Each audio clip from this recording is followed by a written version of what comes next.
ኢትዮጵያ ውስጥ እንደ ግራፊክ ዲዛይነር እንዴት ብዙ ገንዘብ መስራት ይቻላል? አብዛኞቹ ግራፊክስ ዲዛይነሮች ጠንክረው ይሰራሉ። አሁንም ቢሆን የሚፈልጉትን ገቢ አያገኙም። ችሎታ ስለጎደላቸው ወይም ደግሞ ጥሩ የሚከፍል ደንበኛ ስላጡ አይደለም። ዋናው ችግር ቢዝነሶች ወይም ደግሞ ካምፓኒዎች ለምን እንደሚከፍሉ ስለማያውቁ ነው። እናንተ የሚከፈላችሁ ለፎቶሾፕ፣ ለአፊኒቲ፣ ለካንቫ ስኪላችሁ ሳይሆን እናንተ የሚከፈላችሁ የሆነን ቢዝነስ ፕሮብሌም ሶልቭ ስላደረጋችሁ ነው የሚከፈላችሁ ማለት ነው።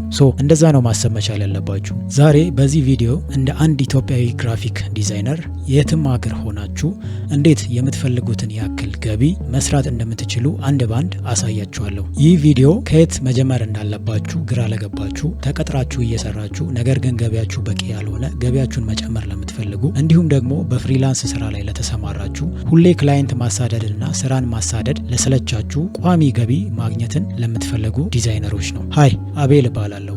ግራፊክስ ዲዛይነር ነኝ። ተጽዕኖ ፈጣሪ ግራፊክስ ዲዛይነር መሆን የምትፈልጉ ከሆነ ሰብስክራይብ በማድረግ ፋሚሊ ሁኑ። ኢንጆይ።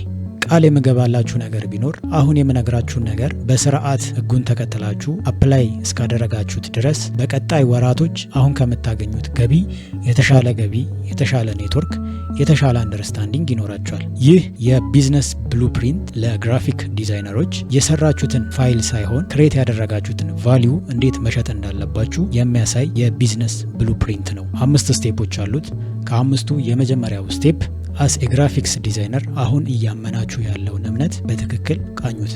አብዛኞቹ ግራፊክስ ዲዛይነሮች እንደዚህ ብለው ስለሚያስቡ የሚፈልጉትን ያህል ገቢ ማግኘት አይችሉም። ምን ማለት ነው? ምን ብለው ነው የሚያስቡት? እኔ እኮ ሶሻል ሚዲያ ፖስት ዲዛይን አደርጋለሁ፣ እኔ እኮ ፍላየር ዲዛይን አደርጋለሁ፣ ብሮሸር ዲዛይን አደርጋለሁ፣ ሎጎ ዲዛይን አደርጋለሁ ይላሉ። ይህ አስተሳሰብ ደግሞ ትንንሽ ገቢዎችን ለረጅም ዓመታት እያገኛችሁ እንድትቆዩ ያደርጋችኋል ማለት ነው። እንዴት ነው ማሰብ ያለባችሁ? ደንበኞች ለዲዛይን አይደለም የሚከፍሉት። እነሱ የሚከፍሉት ለውጤቱ፣ ያ ዲዛይን ለሚያመጣው ውጤት ነው የሚከፍሉት ማለት ነው። ለምሳሌ ለሚያመጣው ሊድ፣ ለሚያመጣው ትረስት፣ ለሚያመጣው ሞር ሴልስ ወዘተ፣ ለነዚህ ነው ድርጅቶች እና ካምፓኒዎች የሚከፍሉት ማለት ነው። ስለዚህ አስተሳሰባችሁን ስትቀይሩ እኔ ዲዛይን እሰራለሁ ወደ ዲዛይንን በመጠቀም ድርጅታችሁ እንዲያድግ አደርጋለሁ ወደሚል አስተሳሰብ ትመጣላችሁ ማለት ነው። ከዚያም ሁሉም ነገር ይለወጣል፣ ገበያችሁም ጭምር ማለት ነው። የሁለተኛው ስቴፕ ደግሞ ኒች ዳውን። አብዛኞቹ ግራፊክስ ዲዛይነሮች ሁሉንም ድርጅቶች፣ ሁሉንም ግለሰቦች ማገልገል ይፈልጋሉ። ይገባኛል፣ ስራውን ላለማጣት እድሉን ለመጠቀም በሚል ነው። በሁለት መንገድ ኒቻችሁን መለየት መቻል አለባችሁ። የመጀመሪያው ኢንተርምስ ኦፍ ዲዛይን ስኪል ነው። ሁለተኛው ደግሞ ሰርቨን በምታደርጉት ኢንዱስትሪ ኒች ማለት ነው። እነዚህን ነገራቶች በደንብ ከለያችሁ በልዩነት ከፍ ብላችሁ መብረር ትችላላችሁ ማለት ነው። ምን እንደምትሰሩ ዘውጋችሁን መለየት ማለት ሎጎ ዲዛይነር፣ ብራንድ ዲዛይነር፣ አይደንቲቲ ዲዛይነር ምንድን ናችሁ? የማርኬቲንግ እና የማስታወቂያ ዲዛይነሮች ናችሁ? ኦር ደግሞ የዲጂታል እና ፕሮዳክት ዲዛይነሮች ናችሁ? ላይክ ዩኤክስ ዩአይ ዲዛይን፣ ዌብ ዲዛይን ምንድን ናችሁ? እነዚህ ነገራቶች ግራፊክስ ስኪል ኒች ይባላሉ። በየትኛው መታወቅ ትፈልጋላችሁ? ሁለተኛው ኒች ዳውን ማድረግ ያለባችሁ ደግሞ ኢንዱስትሪ። ይህ ማለት ምን ማለት ነው? ስፔሲፊካሊ ማንን ነው ማገልገል የምትፈልጉት? ለምሳሌ ባንኪንግ፣ ሪል ስቴት፣ ኮንስትራክሽን፣ ፋሽን፣ ሶፍትዌር ኤንድ አይቲ ስታርታፕ፣ በጣም ብዙ አይነት ኢንዱስትሪዎች አሉ። ከነዛ ኢንዱስትሪዎች መካከል እናንተ ማገልገል የምትፈልጉትን ኢንዱስትሪ ኒች ዳውን ማድረግ አለባችሁ ማለት ነው። ከላይ ባልነው መሰረት ኒቹን የለየ ግራፊክስ ዲዛይነር ምን ሊመስል ይችላል ብለን ስናይ አንድ ምሳሌ ላሳያችሁ። የኒች ጥምረት ምሳሌ ብየዋለሁ። ከግራፊክስ ዲዛይን ኒች አንድ ሰው ተምኔል ዲዛይነር ቢሆን ኢንዱስትሪ ኒቹ ደግሞ ምን ሊሆን ይችላል? ዩቲዩብ ሊሆን ይችላል ማለት ነው። እንዴት ነው ኒች ዳውን ማድረግ የምንችለው? ስኪላችሁን ኒች ዳውን ለማድረግ እነዚህን ጥያቄዎች ለራሳችሁ መመለስ አለባችሁ። የመጀመሪያው ጥያቄ በየትኛው የዲዛይን ስራ በጣም ጠንካራ ነኝ? ሁለተኛው ጥያቄ ደግሞ ለረጅም ጊዜ ስሰራው ደስ የሚለኝ የቱ ነው? ሶስተኛውና የመጨረሻው ጥያቄ ደግሞ በየትኛው ስራ ላይ ግልጽ ውጤትን ማቅረብ እችላለሁ? እነዚህን ጥያቄዎች ራሳችሁን በመጠየቅ የግራፊክስ ዲዛይን ስኪላችሁን ፒክ ማድረግ ትችላላችሁ ማለት ነው። ሁለተኛው ደግሞ እንዴት ነው ኢንዱስትሪዎችን ፒክ ማድረግ የምንችለው? ለሱ ደግሞ ይህንን ጥያቄ የግዴታ መመለስ መቻል አለባችሁ። እሱም ምንድነው? እኔ መፍታት የምችለው፣ እኔ ማከም የምችለው ህመም ያለው ማን ጋር ነው? የትኛው ኢንዱስትሪ ውስጥ ነው ያለው ብላችሁ ራሳችሁን በደንብ መጠየቅ አለባችሁ። ይህንን ጥያቄ ከመለሳችሁ በጣም ቀላል ነው፣ ወደ አንዱ ትገባላችሁ ማለት ነው። ሶስተኛው ስቴፕ ቢውልድ ሃይ ቫልዩ ኦፈር ኤንድ ፓኬጅ። አብዛኞቻችሁ ግራፊክስ ዲዛይነሮች ንግድ ተኮሮች ናችሁ። ምን ማለት ነው? ለምሳሌ ከላይ ያልነውን ልጅ እናንሳ። ለተምኔል ዲዛይን ፓኬጅ ማዘጋጀት ጀመረ እንበል። ለዛ ተምኔል ፓኬጅ ሲያዘጋጅ ሞስት ፕሮባብሊ ሊያተኩር የሚችለው ምኑ ላይ ነው? ገንዘቡ ላይ ነው ማለት ነው። ተምኔል በእንደዚህ አይነት ዋጋ እሰራለሁ፣ ለ3 ወር በዚህ አይነት ገንዘብ ልሰራ እችላለሁ፣ ለ6 ወር ደግሞ እንደዚህ ልሰራ እችላለሁ፣ ለ1 ዓመት አብረን ከቆየን ደግሞ በእንደዚህ አይነት ዲስካውንት አብረን ልንሰራ እንችላለን ብሎ ንግድ ተኮር የሆነ ፓኬጅ ሊያዘጋጅ ይችላል። ነገር ግን ፍሊፕ እናደርገው ይህንን አስተሳሰብ። ለምሳሌ ይህ ተምኔል ዲዛይነር እንዴት አድርጎ ፓኬጁን ማዘጋጀት አለበት? አንደኛው እና የመጀመሪያው የዛን ክላይንት ፕሮብሌሙን በደንብ አድርጎ ማጥናት መቻል አለበት። ፔን ፖይንቱ ምንድን ነው? ለምሳሌ በዩቲዩብ አልጎሪዝም CTR የሚባል ነገር አለ። CTR ማለት ክሊክ ስሩ ሬት ማለት ነው። ያ ቢዝነስ ክሊክ ስሩ ሬቱ በጣም ትንሽ ከሆነ ወይም ደግሞ ሰው ያን ተምኔል አይቶት ዝም ብሎ ስክሮል እያደረገ የሚያልፍ ከሆነ ለዚህ ተምኔል ዲዛይነር የዛ ቢዝነስ ፕሮብሌምን አገኘ ማለት ነው። ምን አይነት ሃይ ቫሊዩ ኦፈር ያዘጋጃል ማለት ነው? እኔ ሃይ CTR ያለው ተምኔል ዲዛይን አድርግልሃለሁ በደሚል ማለት ነው። ቀደም ተምኔል ለ3 ወር አብረን ከቆየን ይህን ያክል ገንዘብ፣ ለ6 ወር ከቆየን ደግሞ በእንደዚህ አይነት ዲስካውንት በእንደዚህ አይነት ብር ነበር የሚል የነበረው። አሁን ግን የተምኔል CTR እጨምርልሃለሁ ወይም ደግሞ እንዲጨምር አደርጋለሁ ብሎ ኦፈር ያቀርብለታል ማለት ነው። የትኛውም ዩቲዩበር የትኛውም ኮንተንት ክሬተር CTR እንዲጨምርለት ይፈልጋል። ሰው ክሊክ አድርጎ እንዲገባ ይፈልጋል። ስለዚህ ማንም ሰው ነው ተረባርቦ ይህንን ዲዛይነር የሚወስደው ማለት ነው። ስለዚህ ፓኬጆቻችሁ፣ ኦፈሮቻችሁ ቫሊዩ ላይ ነው ፎከስ ማድረግ ያለባችሁ ማለት ነው። ተምኔል ዲዛይነሩን አልን እንጂ ለሌሎች ግራፊክስ ዲዛይነሮችም ይህ የቫሊዩ ኦፈር አሰራር አፕሊካብል ነው ማለት ነው። የድርጅቱን ፕሮብሌሙን ታጠኑታላችሁ። ፔን ፖይንቱ ምንድን ነው የሚለውን ነገር በደንብ አድርጋችሁ ታጠናላችሁ።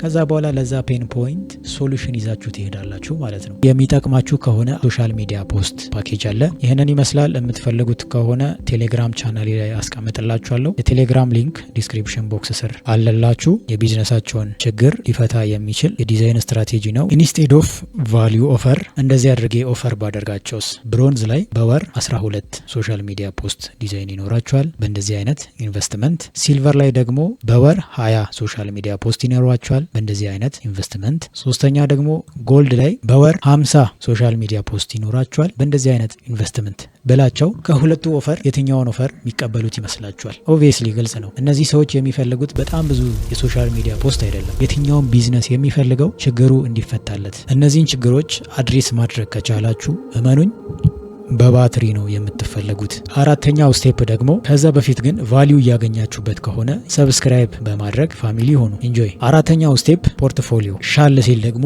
ኬዝ ስተዲ። ደንበኞች ከፖርትፎሊዮቻችሁ ማየት የሚፈልጉት ነገር አለ። ለምሳሌ ማየት ከሚፈልጓቸው ነገራቶች መካከል ምን አይነት ችግሮችን እስካሁን ድረስ ፈታችኋል? ተምኔል ዲዛይነሩን ውሰዱት። ያ ተምኔል ዲዛይነር ፖርትፎሊዮ ላይ ዩቲዩበሮች ተምኔል ዲዛይን አድርጌያለሁ ከነዛም መካከል ይኸው ይህንን በወር 10 ተምኔል ዲዛይን አድርጌያለሁ ከሚለው ይልቅና የሆነ ዩቲዩበር CTR በጣም ዝቅተኛ ነበረ፣ ነገር ግን አንዳንድ የግራፊክስ ሳይኮሎጂዎችን በመጠቀም እና ችግሩ ምን እንደሆነ በመለየት ለዛ ዩቲዩብ ቻናል እኔ ዲዛይን ማድረግ ከጀመርኩኝ በኋላ CTR ፐርሰንቱ መጨመር ጀምሯል ብሎ ፖርትፎሊዮ ላይ ሲያስቀምጥ ወይም ደግሞ ቢፎር እና አፍተር አድርጎ ፖርትፎሊዮ ላይ ሼር ሲያደርግ ክላይንት ከየትኛው ጋር መስራት የሚፈልግ ይመስላችኋል?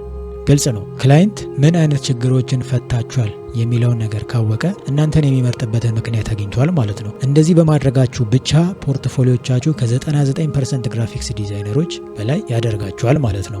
በመጀመሪያ አስተሳሰባችሁን ካስተካከላችሁ፣ በሁለተኛ ደግሞ ኒቻችሁን ፒክ ካደረጋችሁ፣ ሶስተኛ ደግሞ ሃይ ቫሊዩ ኦፈር ማቅረብ ከቻላችሁ፣ አራተኛ ደግሞ ፖርትፎሊዮ ማዘጋጀት ከቻላችሁ፣ አምስተኛውና የመጨረሻው ስቴፕ እንዴት ደንበኛ ማግኘት እንችላለን? በሁለት መንገድ ክላይንት ማግኘት እንችላለን። የመጀመሪያው ኢንስቴድ ኦፍ ክላይንትን ማሳደድ ክላይንቱ እናንተን እንዲያሳድድ የሚያደርግ መንገድ ነው። ይህም መንገድ ምን ይባላል? ክሬት ኮንተንት ክሬተር ላደርጋችሁ ነው ማለት ነው። አንደኛው ክላይንት ማግኛ መንገድ ነው ማለት ነው። ኮንተንት ክሬት የምታደርጉት በተለያዩ ሶሻል ሚዲያ ፕላትፎርሞች ላይ ነው። የሰራችሁትን ስራ፣ የምታስቡትን አስተሳሰብ የምታሳዩበት፣ ሼር የምታደርጉበት ቦታ ማለት ነው። በዚህ መንገድ ክላይንትን ማግኘት ትችላላችሁ ማለት ነው። ይህ የኔ አንደኛው ክላይንት ማግኛ መንገድ ነው። ምንም አታካብዱት፣ ጀምሩ። የምሬ ነው ምላችሁ። የሚገራርም ስራ ይዛችሁ፣ የሚገራርም አንደርስታንዲንግ ይዛችሁ፣ የሚገራርም ቲንኪንግ ይዛችሁ ኢንቪዚብል ሆናችሁ መቀመጥ የለባችሁ። ውጡ፣ ታዩ፣ ቢ ቪዚብል። ሁለተኛው ክላይንት ማግኛ መንገድ ደግሞ አውትሪች። ይህ የመጀመሪያው ተቃራኒ ነው። ክላይንትን እኛ ነን የምናሳድደው። አውትሪች ላይ ቬግ መሆን የለባችሁም። በጣም ስራውን የፈለጋችሁ ስራውን ለመስራት የጓጓ ሰው መሆን የለባችሁም። የራሳችሁን ወይም ደግሞ ገቢ ለማግኘት ብቻ መሆን የለበትም። መሆን መሆን ያለበት አንደኛ ቫልዩ ድሪቭን መሆን መቻል አለበት። ሁለተኛው ደግሞ ያ ክላይንት አሁን ፌስ እያደረገው ያለው ፕሮብሌም ምንድነው፣ ፔን ፖይንቱ ምንድነው የሚለውን ነገር በደንብ ጠንቅቃችሁ ማወቅ መቻል አለባችሁ። ኒች ፒክ ካደረጋችሁ በኋላ በዛ ኒች መሰረት የተለያዩ ሶሻል ሚዲያ ላይ በመግባት ሰርች ማድረግ ትጀምራላችሁ። ለምሳሌ ሊንክዲን ሊሆን ይችላል፣ ኢንስታግራም ሊሆን ይችላል፣ ፌስቡክ ሊሆን ይችላል፣ ኤኒ ሶሻል ሚዲያ ሊሆን ይችላል። እዛ ውስጥ በመግባት ኢቨን ጎግል ላይ ገብታችሁም ሰርች ማድረግ ትችላላችሁ። ለምሳሌ ከላይ ያነሳ ነውን ታምኔል ዲዛይነር እንውሰድ። ያ ታምኔል ዲዛይነር እንዴት ክላይንት አውትሪች ሊያደርግ ይችላል? ይህ ዲዛይነር ምን ያደርጋል? ዩቲዩብ ውስጥ በመግባት ታምኔላቸው አሪፍ ያልሆነ ዩቲዩበሮችን ሪሰርች ማድረግ ይጀምራል ማለት ነው። ከዛ በኋላ ሪሰርች በማድረግ የራሱ የሆነ የክላይንት ሊስት በማዘጋጀት እዛ ሊስት ላይ ስማቸውን ወይም ደግሞ የቻናል ኔማቸውን በማስቀመጥ ሊስት ያደርጋቸዋል ማለት ነው። ከዛ ሊስት ካደረጋቸው በኋላ ሊስት ያደረጋቸው ቻናል ውስጥ እየገባ ያጠናቸዋል ማለት ነው። ምን እያለ ነው የሚያጠናቸው? ምንድነው ፌስ እያደረጉት ያለው ፕሮብሌም? ለምሳሌ ሞስት ፕሮባብሊ ሊሆን የሚችለው ታምኔል ዲዛይነር ስለሆነ ሲቲአር ነው። ሲቲአራቸውን ያው ማየት አይችልም፣ የራሱ ቻናል ስላልሆነ ሲቲአራቸውን ማየት አይችልም። ነገር ግን ዲዛይኑን በማየት ብቻ ሲቲአሩ ሎው ሊሆን ይችላል ብሎ ያሰባቸውን ከሰበሰበ በኋላ አሁን እየገጠማቸው ያለው ችግር ቻሌንጅ ሲቲአር ነው። ስለዚህ ይህንን ሲቲአር እንዴት አድርጌ ሶልቭ ማድረግ እችላለሁ ብሎ ሊስት ያደረጋቸው የዩቲዩብ ቻናሎች ይኖራሉ ማለት ነው። ስለዚህ ወደ ቀጣዩ ስቴፕ እንግባል። ዩቲዩብ ውስጥ እየገባ ኢሜይላቸውን፣ የሌሎች ሶሻል ሚዲያ አድሬሶቻቸውን በማዘጋጀት አውትሪች ያደርጋቸዋል ማለት ነው። ሶ አውትሪች ከማድረጋችሁ በፊት ግን ምን ማድረግ አለባችሁ? የአውትሪች ስክሪፕት ማዘጋጀት ይኖርባችኋል። ከመደወል ይልቅ ስክሪፕቱን አዘጋጅቶ ኢሜይል ማድረግ ሞር ሪኮመንድ ይደረጋል። ስክሪፕቱ በጣም አጠር ያለና ፕሮፌሽናል ፕላስ ደግሞ ቫሉብል መሆን አለበት። ኪሬስ ሆኖ አንብቦት እንደተረዳችሁለት በማወቅ ያንን ሜሴጅ እንዲመልስ ማድረግ መቻል አለበት፣ የመጀመሪያው ስክሪፕት ማለት ነው። የሁለተኛው ስክሪፕት ደግሞ የመጀመሪያውን ስክሪፕት አክሴፕት ካደረጋችሁ የምትመልሱለት መልስ ነው ማለት ነው። ወደ ቀጣዩ ስቴፕ ትሄዳላችሁ። ሚቲንጎችን ሴትአፕ ማድረግ ኦር ደግሞ ለመደዋወል መድረኩን በደንብ አድርጎ መክፈት መቻል ይኖርበታል ማለት ነው ይህ ስክሪፕት። ወደ ሶስተኛውና የመጨረሻው ስክሪፕት እንምጣ። ዘወርስት ሴናሪዮ ቢፈጠርስ? ዘወርስት ማለቴ ምንም አታካብዱት፣ በጣም ያለ ነገር ነው። ላካችሁለት፣ አይ ለጊዜው አሞኬ ይህንን ነገር አልፈለግም ቢልስ? ለዚህም ደግሞ መዘጋጀት መቻል አለባችሁ። ለዚህ ደግሞ ስትዘጋጁ እንዴት ነው የሚሆነው? ቴክስቱን እንደዛ ብሎ ከመለሰላችሁ በኋላ ወይ ብሎክ ማድረግ ወይ ደግሞ ዝም ማለት አይደለም፣ ፕሮፌሽናል አይደለም። ሶ ምንድነው ማድረግ ያለባችሁ? ትክክለኛ ፕሮፌሽናል የሆነ ስክሪፕት ማዘጋጀት ይኖርባችኋል ማለት ነው። ለምሳሌ በሳምንት 30 ቢዝነስ ኦነሮች ጋር ሊሆን ይችላል ኢሜል የምታደርጉት። ኦልሬዲ 30 ችግሮችን አይደንቲፋይ አድርጋችኋል ማለት ነው። ስለዚህ ከዛ 30 ውስጥ የተወሰነው የእናንተን ኦፈር ይቀበላል። ይሄ በቃ 100% ሾር ነው። ከነዛ መካከል እናንተ በስርዓት ፓኬጃችሁን ካዘጋጃችሁ፣ በስርዓት ስክሪፕቶቻችሁን ካዘጋጃችሁ፣ በስርዓት ካወራችኋቸው ከነዛ መካከል ከ30ዎቹ የተወሰኑት ከእናንተ ጋር አብረው መስራት ይፈልጋሉ። ሶ በዚህ መልክ ክላይንት አውትሪች ማድረግ ትችላላችሁ ማለት ነው። ይህንን ሁሉ ካደረጋችሁ በኋላ ብዙ የሴልስ ፓይፕላይን ይኖራችኋል። ለምሳሌ ኮንተንት ክሬት የምታደርጉ ከሆነ፣ አውትሪች የምታደርጉ ከሆነ ከነዚህ ኳሊፋይድ ሊድ ማግኘት ትችላላችሁ። ኦልሬዲ በቃ ከእናንተ ጋር መስራት የሚፈልግ ሰው ማግኘት ትችላላችሁ ማለት ነው። ቪዲዮውን እስከዚህ ድረስ ከተከታተላችሁ አስ ግራፊክስ ዲዛይነር እንዴት ገንዘብ መስራት እንዳለባችሁ አውቃችኋል ማለት ነው። ቪዲዮ ላይ የተጠቀምኳቸውን ፒዲኤፎች ቴሌግራም ቻናል ላይ አስቀምጥላችኋለሁ። ይህ ቪዲዮ በተለየ መንገድ እንድታስቡ ከረዳችሁ ላይክ፣ ሰብስክራይብ በማድረግ ፋሚሊ ሁኑ። በቀጣይ ቪዲዮ እስክንገናኝ ድረስ ዲዛይን ዊዝ ፐርፐዝ ባይ